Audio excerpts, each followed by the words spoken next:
பொது சமூகத்தின் குரலாக என் படைப்புகளை மாற்ற வேண்டும் என்பதை ஆசை என இயக்குநர் மாரி செல்வராஜ் தெரிவித்தார்.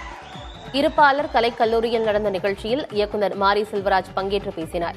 மாணவர்கள் மத்தியில் உரையாற்றிய அவர் தனது கல்லூரி கால அனுபவங்களையும் பேராசிரியர்களையும் நினைவு கூர்ந்தார். தொடர்ந்து பேசிய மாரி செல்வராஜ் அறிவியலின் வளர்ச்சி குறித்து மாணவர்களுக்கு எடுத்துரைத்தார்.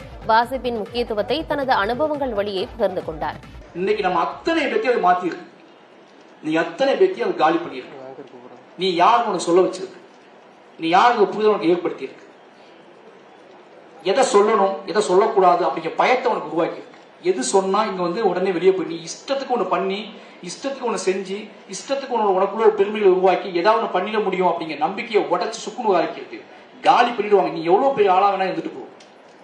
நீ சமூகத்துக்கு அநீதியான கருத்துக்களை பதிவு செய்தால் நீ எப்பேற்பட்ட இடத்துல இருந்தாலும் உன்னை இந்த சமூகம் புரட்டி எடுக்கும் அப்படிங்கிற இடத்துக்கு இன்னைக்கு சயின்ஸ் கொண்டு வந்திருக்கு.